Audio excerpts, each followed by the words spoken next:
I met Michael a little over 14 years ago when he applied for a job in the pediatric intensive care unit, and I was the nursing director at that time. And he had started in nursing after a full career in another area. His work history had been as an engineer. He actually worked in the subway tunnels in Manhattan. So he was kind of a tough customer. You don't work with a bunch of minors, you work with a bunch of little kids and family, and you know, it took a little bit of adjustment, but he's adjusted beautifully. That ability with the technical piece has made him unique, but you also have to be compassionate and just show that you care about the kids and that you're there for the right reasons. And Michael does all of those things. The other thing is just his personal life. He is an avid biker. He values the concept of caring for yourself. He grins with absolute joy when he's talking about his daughter. It's really special to see that bond between the two of them. He loves to play with his little girl. He loves just being with her, from reading to playing on their bicycles. He's a very caring person, would do anything for anybody. Michael makes a difference in the lives of the people around him every single day. We learned a lot quickly and grew a lot as a couple and as a family.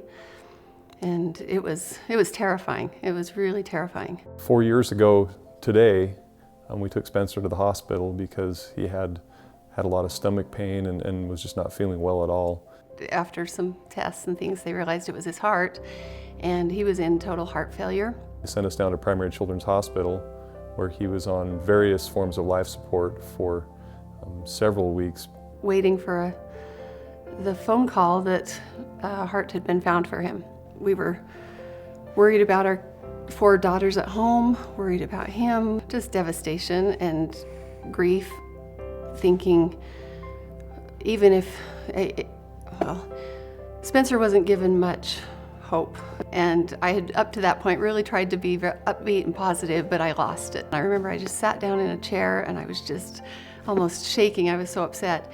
And Michael saw me and came into the room and walked right up to me, and he knelt down on the floor in front of me and he put both of his arms on the arms of the chair and he said, "Nancy, talk to me."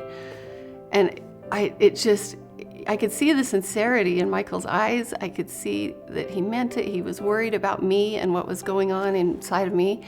And I was able to talk to him and express my frustrations and get it out, and he listened to me. And that meant the world to me. It changed everything.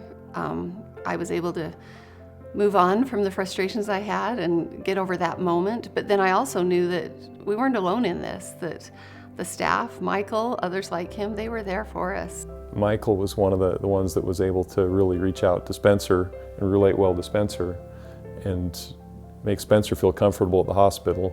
And Spencer really enjoyed having him there, and that really made a big difference to us. When I think of Primary Children's and the doctors and the nurses and Michael, it overwhelms me to think of all the resources and the money and the knowledge and the skills and the time that are put into saving one child. Because he's that important to me, but to see that they treated him like he was that important to them as well was everything. And we owe them everything. So, but all we can do is say thank you.